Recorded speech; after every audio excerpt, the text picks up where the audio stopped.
Hello students, आज का हमारा टॉपिक है एड्स यानी एक्वायर्ड इम्यूनोडिफिशियंसी सिंड्रोम, है ना। एक्वायर्ड इम्यूनोडिफिशियंसी सिंड्रोम इसको कहा जाता है उपार्जित प्रतिरक्षा न्यूनता संलक्षण, है ना। प्रतिरक्षा क्या है हम पढ़ चुके हैं। प्रतिरक्षा रोगों से लड़ने की क्षमता है। प्रतिरक्षा कितने प्रकार की होती है, रोगों से लड़ने के लिए किस प्रकार के सिस्टम हमारी बॉडी में कार्य करता है।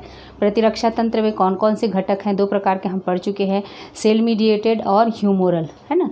तो सेल मीडिएटेड में कोशिकाओं के माध्यम से रोगों से सामना किया जाता है और ह्यूमोरल में एंटीबॉडी के द्वारा। तो ये हम डिटेल देखना हो तो हमारा पिछले वीडियो देख सकते हैं। और आज हम पढ़ने वाले हैं एक्वायर्ड इम्यूनोडिफिशियंसी सिंड्रोम यानी उपार्जित प्रतिरक्षा न्यूनता संलक्षण। यानी संलक्षण या सिंड्रोम क्या है? ग्रुप ऑफ सिम्टम्स, माने रोग लक्षणों का समूह को कहा जाता है संलक्षण या सिंड्रोम कहा जाता है। तो एड्स एक ऐसी दशा है शरीर की, रोग नहीं कहा जाएगा इसको, एक दशा कहा जाएगा जिसमें कई सारे लक्षण एक साथ दिखाई पड़ते हैं, इसलिए इसको क्या कहा गया है? इसको कहा गया है सिंड्रोम या संलक्षण, ठीक है। तो उपार्जित यानी ये बाई बर्थ नहीं होता, जन्म से नहीं होता है, ये जीवन काल में अर्जित किया जाता है। इस तरह का माने वायरस से सामना जो है वो जीवन काल के दौरान में होता है, इसलिए और यह दशा उत्पन्न होती है, इसलिए इसको कहा जाता है उपार्जित या एक्वायर्ड। प्रतिरक्षा यानी कि इम्यून सिस्टम को प्रभावित करता है। इसमें जो वायरस अटैक करता है तो वो इम्यून सिस्टम को प्रभावित करता है और इम्यूनिटी जो होती है बॉडी की कम हो जाती है, इसीलिए कहा जाता है प्रतिरक्षा न्यूनता संलक्षण, ठीक है। तो ये हो गया उपार्जित प्रतिरक्षा न्यूनता संलक्षण का अर्थ। अब ये क्या है? एक वायरस जनित संक्रामक रोग है। एड्स क्या है? वायरस के द्वारा उत्पन्न होने वाला संक्रामक रोग है और इसका वायरस का नाम है HIV अर्थात ह्यूमन इम्यूनोडिफिशियंसी वायरस, है ना। इम्यूनोडिफिशियंसी वायरस यानी कि देखिए इम्यून सिस्टम में इम्यूनिटी में जो कमी आती है, इसी के कारण इसको कहा गया है, इसी के आधार पर नाम दिया गया है ह्यूमन इम्यूनोडिफिशियंसी वायरस कहा जाता है। ये वायरस वास्तव में क्या करता है? ह्यूमोरल इम्यूनिटी की जो टी सेल कोशिकाएं होती हैं, टी कोशिकाएं होती हैं, उन हेल्पर टी सेल्स को ये संक्रमित करती हैं। हेल्पर टी सेल्स को क्या करती हैं? संक्रमित करती हैं और बॉडी में हेल्पर टी सेल्स की संख्या कम हो जाती है। हेल्पर टी सेल्स का क्या काम है कि वो एंटीजन की जो बॉडी में जिस तरह की एंटीजन आया हुआ है उसकी सूचना को बी सेल को प्रदान करती हैं और बी सेल्स फिर उसी तरीके से उसी के अगेंस्ट उसी प्रकार की स्पेसिफिक एंटीबॉडी का निर्माण करते हैं। तो टी सेल जब सूचना बी सेल्स को नहीं दे पाएंगे तो एंटीबॉडी का निर्माण हो नहीं पाएगा और इस तरह से क्या है, कई प्रकार के रोग जो हैं वो बॉडी को अटैक करने लगेंगे। टी सेल्स की कमी हो जाएगी, यानी जो भी रोग के एंटीजन या पैथोजन बॉडी में प्रवेश करते हैं उनकी सूचना बी सेल को पहुंच नहीं पाएगी और उससे लड़ने के लिए जो एंटीबॉडी डेवलप होता है वो डेवलप ही नहीं हो पाएगा। तो इसलिए टी सेल्स की कमी हो जाती है तो पूरा इम्यून सिस्टम जो है वो उनका प्रभावित हो जाता है और कई तरह के जो बैक्टीरिया है, वायरस हैं और अन्य पैथोजन्स हैं जो वो उन पर अटैक करने लग जाते हैं और वो कई प्रकार के रोगों के लक्षण एक साथ बॉडी में दिखाई पड़ने लगते हैं। इसीलिए इसको क्या कहा गया है? संलक्षण या सिंड्रोम कहा गया है। अब इसकी डिस्कवरी की बात करें तो डिस्कवरी 1981 में USA में होमोसेक्सुअल्स में सबसे पहले देखा गया।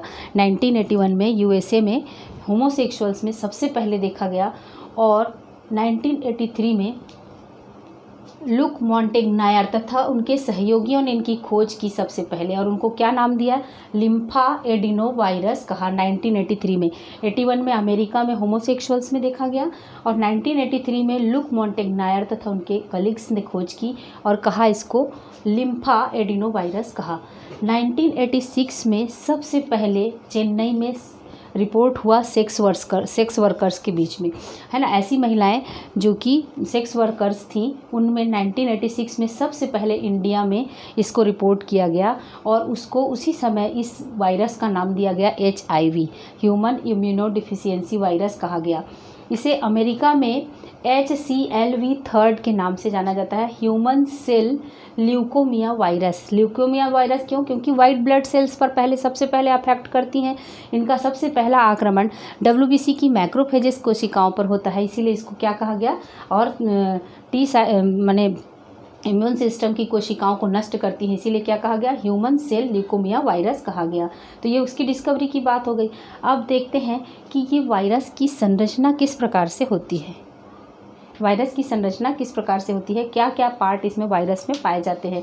तो वायरस वास्तव में ये HIV वायरस ग्लाइकोप्रोटीन व लिपिड के स्तरों से ढका हुआ है। सबसे बाहर का स्तर जो होता है, यहाँ लिपिड का 2 लेयर पाया जाता है, बाइलेयर है, लिपिड के 2 लेयर हैं और उसमें ग्लाइकोप्रोटीन के स्पाइक्स लगे रहते हैं, है ना। 2 लेयर लिपिड का है, लिपिड का देखिए बाइलेयर स्थित है और इसमें एक जो है वो बाहर की ओर स्पाइक्स निकले रहते हैं। ये स्पाइक्स होते हैं ग्लाइकोप्रोटीन के, ग्लाइकोप्रोटीन 120 नाम दिया गया है इनको, ग्लाइकोप्रोटीन 120 के होते हैं। उसके बाद अंदर की ओर प्रोटीन के 2 कोट दिखाई पड़ रहे हैं, देखिए कोर प्रोटीन कहलाते हैं ये। इनमें 2 कोट होता है, पहला बाहरी कोट जो होता है वो P17 होता है और भीतरी कोट जो होता है प्रोटीन का वो P24 होता है।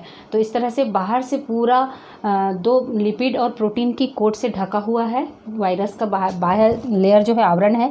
और अंदर की ओर जो जेनेटिक मटेरियल पाया जाता है वो जेनेटिक मटेरियल होता है सिंगल स्ट्रैंडेड RNA, यानी कि एकल रज्जुकीय, सिंगल स्ट्रैंडेड माने एक ही स्ट्रैंड पाया जाता है, सिंगल स्ट्रैंडेड होता है RNA का और 2 सिंगल स्ट्रैंडेड RNA इसके अंदर की ओर पाए जाते हैं। साथ ही साथ इसमें पाया जाता है रिवर्स ट्रांसक्रिप्टेज एंजाइम पाया जाता है। तो इस एंजाइम का महत्वपूर्ण रोल है, जब भी ये वायरस किसी होस्ट के शरीर में एंट्री करता है तो ये एक्टिव एंजाइम जो होता है रिवर्स ट्रांसक्रिप्टेज एक्टिव हो जाता है और इस RNA से, वायरल RNA से वायरल DNA बनाता है। रिवर्स इसलिए कहा जाता है क्योंकि जनरली जब DNA से RNA बनता है और RNA से प्रोटीन बनता है, हम सेंट्रल डोग्मा देखे हैं, तो उसमें DNA से RNA और RNA से प्रोटीन बनता है। लेकिन रिवर्स ट्रांसक्रिप्टेज का क्या कार्य है, RNA से DNA बनाना। तो ये होस्ट के शरीर में जैसे ही प्रवेश करता है, ये वायरल RNA इस एंजाइम की मदद से, रिवर्स ट्रांसक्रिप्टेज एंजाइम की मदद से वायरल DNA बना लेता है। और ये वायरल DNA फिर आगे किस तरह से बॉडी में हमारे DNA के साथ में मिलकर, ह्यूमन DNA के साथ में मिलकर किस तरह से बहुत सारे और वायरल RNA का निर्माण करता है और फिर चारों तरफ से प्रोटीन के कोट से वो घिरकर वायरस पार्टिकल्स का बहुत सारा निर्माण हो जाता है। और किस तरह से कौन सी कोशिकाओं पर अटैक करते हैं और किस तरह से उसका मोड ऑफ एक्शन है, आगे देखेंगे। सबसे पहले हम देखते हैं कि इसके लक्षण किस तरह से होते हैं। किसी भी व्यक्ति में यदि यह वायरस प्रवेश कर गया है तो उसमें कौन कौन से सिम्टम्स दिखाई देने लगते हैं। तो सबसे पहला तो उनको कमजोरी बहुत ज़्यादा वीक हो जाता है इंसान, उसको कमजोरी महसूस होने लगती है, थकान होता है, थोड़ा सा भी कोई वर्क करते हैं तो उनको बहुत ज़्यादा थकान होता है, बुखार लंबे समय तक बना रहता है, दस्त बना रहता है, साथ ही साथ चक्कर आता है, रात में जब सोने जाते हैं तो उनको बहुत अधिक पसीना आता है, बहुत ज़्यादा उनका वज़न कम हो जाता है, हमेशा खांसी बने रहता है और लिम्फ नोड्स जितने भी होते हैं उनमें सूजन आ जाती हैं और त्वचा पर रैशेस पड़ने लग जाते हैं। तो ये है एड्स के लक्षण। आगे की ओर हम देखते हैं कि किस तरह से यह वायरस बॉडी में प्रवेश करता है, किस मोड से, और उसका गुणन किस तरह से बॉडी के अंदर में, ह्यूमन बॉडी के अंदर में होता है, वो हम आगे देखते हैं इसमें वायरस का रेप्लिकेशन किस तरह से होता है होस्ट के शरीर में आने पर, यानी कि ह्यूमन बॉडी में पहुंचने के बाद वायरस किस तरह से रेप्लिकेट करता है और अपनी संख्या में वृद्धि करता है। रेप्लिकेशन मतलब द्विगुणन, अपनी संख्या में वृद्धि करना, है ना। तो सबसे पहले देखते हैं, जैसे ये हम इसको मान लेते हैं ये वायरस का प्रोटीन कोट है और भीतर में उसका RNA है, सिंगल स्ट्रैंडेड RNA, और ये है रिवर्स ट्रांसक्रिप्टेज एंजाइम। इतना चीज़ उपस्थित है इसमें वायरस में। जैसे ही वायरस बॉडी के सबसे पहले, ह्यूमन बॉडी के सबसे पहले WBC की मैक्रोफेज कोशिकाओं पर आक्रमण करता है ना। WBC की जो मोनोसाइट कोशिकाएं होती हैं, कोई भी एंटीजन से सामना होता है तो 2 प्रकार की कोशिकाएं बनाती हैं, एक बनाती है मैक्रोफेजेस और दूसरा डेंड्राइटिक सेल। तो उसमें से मैक्रोफेजेस पर सबसे पहले आक्रमण करती है वह HIV वायरस की जो है किस पर आक्रमण करता है, मैक्रोफेज कोशिका पर आक्रमण करता है। अब ये मैक्रोफेज कोशिका पर एंडोसाइटोसिस के द्वारा जैसे ही यहाँ पर उसका ये आता है, एंडोसाइटोसिस के द्वारा इस तरह से अंदर की ओर धंसकर वायरल RNA जो होता है वो अंदर की ओर आ जाता है सेल के अंदर। ये क्या है, मैक्रोफेज सेल है और इस सेल के अंदर में वायरल RNA पहुँच चुका है। अब ये वायरल आरएनए और रिवर्स ट्रांसक्रिप्टेज एंजाइम दोनों अंदर आते हैं। आने के बाद प्रोटीन कोड जो है वो बाहर की ओर रह जाता है। इस तरह से प्रोटीन कोड बाहर रह जाता है और एंजाइम और ये आरएनए जो है वो सेल के अंदर प्रवेश करते हैं। अंदर प्रवेश करने के बाद में रिवर्स ट्रांसक्रिप्टेज एंजाइम की उपस्थिति में ये वायरल आरएनए किस में कन्वर्ट हो जाता है? वायरल डीएनए में। रिवर्स ट्रांसक्रिप्शन का प्रोसेस होता है। वास्तव में ट्रांसक्रिप्शन क्या होता है? डीएनए से आरएनए बनना को ट्रांसक्रिप्शन बोलते हैं। अब यहाँ पर उल्टा चल रहा है, आरएनए से डीएनए बन रहा है, इसलिए इसको क्या कहेंगे? रिवर्स ट्रांसक्रिप्शन कहेंगे। और किसकी मदद से हो रहा है? रिवर्स ट्रांसक्रिप्टेज एंजाइम की मदद से वायरल आरएनए किस में चेंज हो गया? वायरल डीएनए में चेंज हो गया। अब जानते हैं कि डीएनए जो है वो डबल स्ट्रैंडेड होता है। अब ये डीएनए कहाँ पर इनकॉर्पोरेट हो रहा है? यहाँ पर जो सेल के अंदर में ह्यूमन न्यूक्लियस है, ह्यूमन सेल के अंदर में जो न्यूक्लियस उपस्थित है उस न्यूक्लियस में अंदर में प्रवेश करेगा ये डीएनए, और यहाँ पर डीएनए पर इसके डीएनए के साथ में जाकर इंसर्ट हो जाएगा।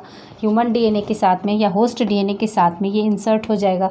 अब इस डीएनए को ये पता ही नहीं है कि कोई नया डीएनए यहाँ पर आकर इंसर्ट हो चुका है। वो अपना ही डीएनए मानकर वो क्या करने लगता है? उसकी कई सारी कॉपीज़ बनाने लगता है। तो जैसे अपना डीएनए कई कॉपी बनाता रहता है, उसी तरह से वायरल डीएनए भी कॉपी बना लेता है। अब ये वायरल डीएनए यहाँ पर कॉपी होने के बाद क्या होता है? नेक्स्ट प्रोसेस ट्रांसक्रिप्शन का होता है।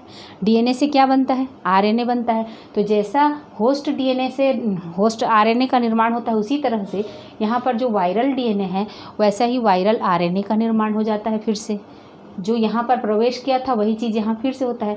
वास्तव में आरएनए खुद से अपनी संख्या नहीं बढ़ा सकता। रेप्लिकेशन की प्रोसेस आरएनए में नहीं होती है ना।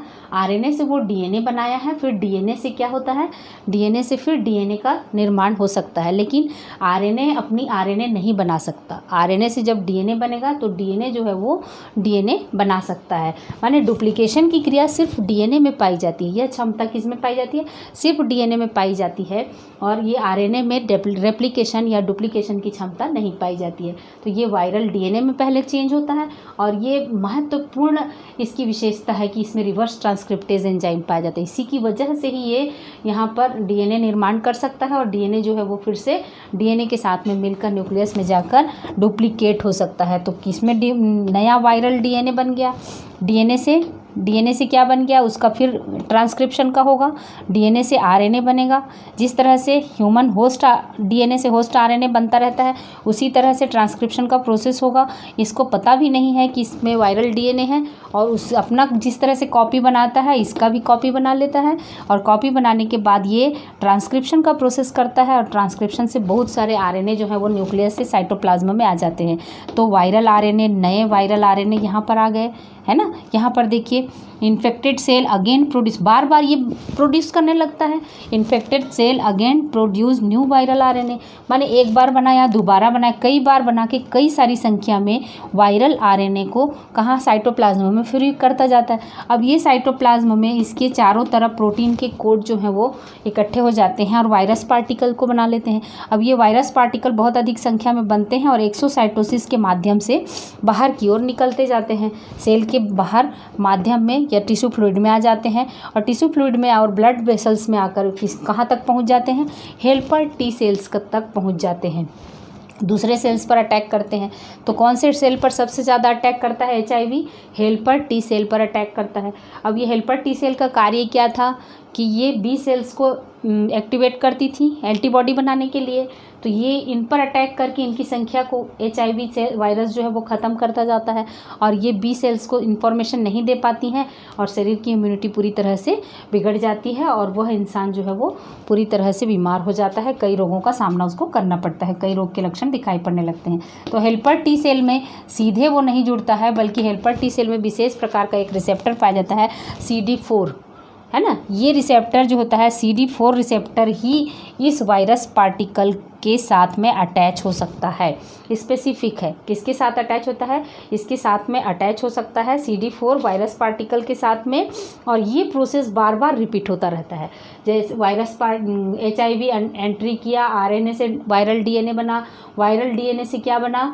वायरल DNA न्यूक्लियस में एंटर किया, यहाँ पर DNA की कई सारी कॉपीज़ बनी, DNA से ट्रांसक्रिप्शन की प्रोसेस हुई, और फिर नया वायरल RNA साइटोप्लाज्म में आए, प्रोटीन कोट करके वायरस पार्टिकल्स का निर्माण हुआ और ये बाहर की ओर एक्सोसाइटोसिस के द्वारा निकलकर दूसरे सेल्स या कोशिकाओं पर अटैक करने लगे। उसमें सबसे प्रमुख कौन सा है? हेल्पर टी सेल है। CD4 उसका रिसेप्टर पाया जाता है हेल्पर टी सेल पर, विशेष इस HIV के वायरस को रिसेप्ट करने के लिए, और फिर उन पर अटैक करके इनको समाप्त करता जाता है। तो ये प्रक्रिया बार बार होती है और सारे के सारे हेल्पर टी सेल्स जो हैं वो समाप्त होते चले जाते हैं और इम्यून सिस्टम जो है वो प्रतिरक्षा तंत्र पूरी तरह से कमज़ोर हो जाता है और व्यक्ति जो है वो बार बार बीमार पड़ने लगता है। मतलब इम्यून सिस्टम या प्रतिरक्षा तंत्र के कमज़ोर होने से अन्य वायरस और बैक्टीरिया आदि जो हैं वो या परजीवियों का सामना वो नहीं कर पाता है और वो बीमार हो जाता है। इसीलिए ये वायरस जो है इस तरह से गुणन करता है। अब देखते हैं कि इसमें संक्रमण एक व्यक्ति से दूसरे व्यक्ति में फैलता है, ये संक्रामक बीमारी है। तो संक्रमण किस किस मोड से हो सकता है? एक तो सबसे पहले रोगी या वाहक के द्वारा ब्लड ट्रांसफ्यूज़न से, जिसको एड्स है तो उसका ट्रांसफ्यूज़न जो है वो ब्लड का ट्रांसफ्यूज़न दूसरे व्यक्ति को कर दिया जा रहा है, तो ब्लड के माध्यम से दूसरे व्यक्ति में भी ये वायरस पहुंच जाता है।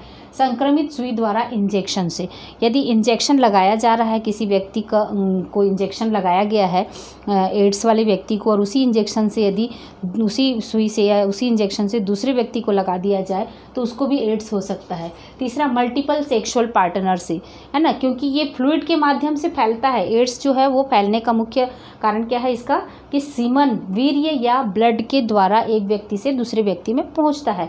ये माने लोगों में भ्रांति है कि छूने, खांसने, छींकने या टॉयलेट को यूज़ करने या स्विमिंग पूल को उपयोग करने या टॉवेल का उपयोग करने से, गले लगाने से, ये सब से एड्स नहीं होता है ना, संक्रामक है, लेकिन छूने से या फिर टॉवेल के उपयोग करने से, गले लगाने से, खांसने छींकने से या कोई टॉयलेट यूज़ किया है या स्विमिंग पूल को यूज़ किया है उसको यूज़ करने से नहीं फैलता है, बल्कि किससे फैलता है? ये उसके द्रव्य के माध्यम से, कोई भी द्रव के माध्यम से फैलता है।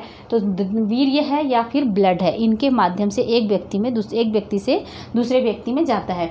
तो जैसे ड्रग लेने वाले जो बच्चे होते हैं या ड्रग लेने वाले जो इंसान होते हैं, एक व्यक्ति यदि ड्रग लिया और उसी इंजेक्शन से दूसरा व्यक्ति, इंट्रावीनस ड्रग जो लिया जाता है, तो एक सुई के द्वारा कोई ड्रग लिया और फिर दूसरा ड्रग एडिक्ट जो है वो दूसरा उसी सुई से ड्रग लिया, तो फिर उसको भी एड्स हो सकता है यदि इन्फेक्टेड व्यक्ति जो है वो दूसरे सुई से दूसरे व्यक्ति को लग रहा है। तो फिर ऑर्गन ट्रांसप्लांटेशन के वक्त भी, जब एक व्यक्ति का अंग को निकालकर दूसरे व्यक्ति के अंग में डाला जाता है, यदि संक्रमित व्यक्ति का अंग जो है वो स्वस्थ व्यक्ति के अंग में हो गया, तो विशेष रूप से इसलिए ध्यान दिया जाता है कि उसको टेस्ट करके देखा जाता है कि एड्स तो नहीं है।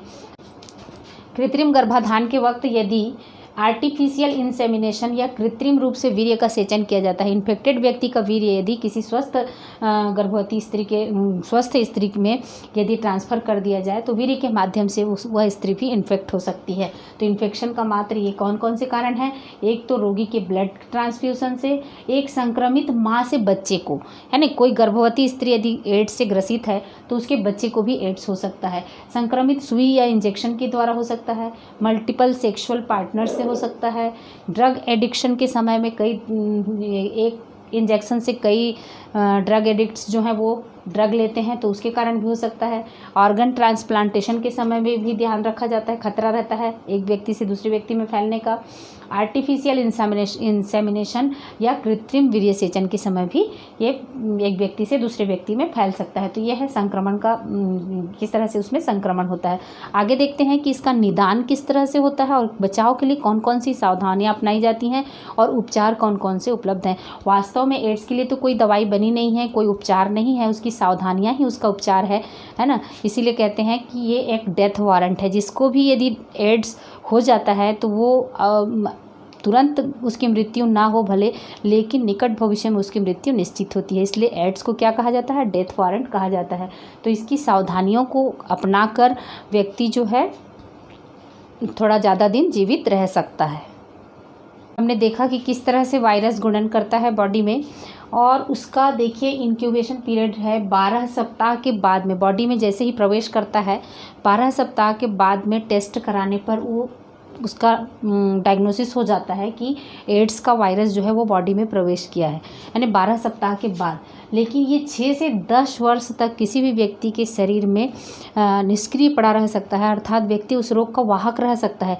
वो कई लोगों को फैला सकता है, उसको पता भी नहीं रहता कि उसके शरीर में एड्स का वायरस है, लेकिन उस व्यक्ति में कुछ लक्षण दिखाई नहीं देते हैं, वो वाहक रह सकता है। तो इंक्यूबेशन पीरियड कितना 6 से 10 वर्ष तक का हो सकता है, इसलिए पता भी नहीं चलता और एक व्यक्ति कई लोगों को ये रोग फैला सकता है। बचाव के लिए सावधानियां कौन कौन सी हैं? जैसे ब्लड ट्रांसफ्यूज़न के समय में रक्त की जांच या ब्लड की जांच करना बहुत ज़रूरी है कि उसको एड्स तो है नहीं कहीं। डिस्पोजेबल इंजेक्शन का प्रयोग, यानी एक व्यक्ति को एक बार में एक इंजेक्शन के द्वारा लगाया गया तो उसको दोबारा यूज़ न किया जाए। एड्स पीड़ित महिला को बच्चे जन्म न देने की सलाह दी जाती है। किसी भी महिला को यदि एड्स है तो उसको बच्चे न जन्म देने की सलाह दी जाती है। साथ ही साथ पुरुषों को कंडोम्स को प्रयोग के लिए बताया जाता है कि कंडोम्स का इंटरकोर्स के वक्त में कंडोम्स का प्रयोग किया जाए। एक से अधिक व्यक्ति के साथ में इंटरकोर्स न करने की या संबंध न बनाने की सलाह दी जाती है। साथ ही साथ इस सब की जानकारी देना भी एक बचाव का तरीका है, यानी जन चेतना जगाना, लोगों में ये सब के प्रति अवेयरनेस जगाना, जन चेतना जगाना भी एक तरह की सावधानी में ही आ जाता है। निदान के बारे में देखें तो इसका एक टेस्ट होता है एलिसा, ठीक है। एलिसा टेस्ट के द्वारा डायग्नोसिस किया जाता है कि ये वायरस एड्स है या नहीं। तो एंजाइम लिंक्ड सॉर्बेंट एसे, जैसे ही किसी में सिम्टम्स दिखाई देते हैं तो वो इस तरह का टेस्ट कराए। तो कौन सा टेस्ट है? एंजाइम लिंक्ड सॉर्बेंट एसे कहा जाता है, एंजाइम संबंधित, और ये ब्लड टेस्ट के द्वारा होता है। तो यदि एलिसा टेस्ट में कोई व्यक्ति पॉजिटिव आता है तो उसको प्रमाणित करने के लिए फिर वेस्टर्न ब्लड टेस्ट किया जाता है। वेस्टर्न ब्लड टेस्ट में क्या होता है, उसमें विशिष्ट एंटीबॉडी जो उसके अगेंस्ट बनी रहती है वो वहाँ पर ब्लड में मिलता है। इस टेस्ट के द्वारा पता चल जाता है और उससे प्रमाणित हो जाता है कि इस व्यक्ति को एड्स का इन्फेक्शन हो चुका है, HIV का इन्फेक्शन हो चुका है। उपचार या ट्रीटमेंट कोई तो संभव है ही नहीं, सटीक उपचार है नहीं, फिर भी AZT यानी इसका प्रयोग किया जाता है मेडिसिन के रूप में। एजिडोथाइमिडीन का उपयोग किया जाता है। तो ये हो गया एड्स से रिलेटेड। एड्स वास्तव में बहुत ही भयानक बीमारी है, बीमारी तो नहीं कहें, शरीर की एक अवस्था है जिसमें कई रोग जो हैं वो एक साथ अटैक कर सकते हैं, कई वायरस, कई बैक्टीरिया, परजीवी आदि अटैक कर सकते हैं। कोई उपचार संभव नहीं है और साथ ही साथ इसके प्रति जो भ्रांति है लोगों के मन से वो निकालना चाहिए कि छूने से, गले लगाने से या फिर बाथरूम या टॉवेल यूज़ करने से होता है। और उसके प्रति सबसे महत्वपूर्ण बात सहानुभूति रखना सबसे बड़ी बात है कि किसी भी व्यक्ति को यदि एड्स है तो वो तो उसके प्रति सहानुभूति रखना चाहिए, उसे दूर नहीं होना चाहिए, उसको अलग नहीं करना चाहिए। अब मिलते हैं नेक्स्ट वीडियो में।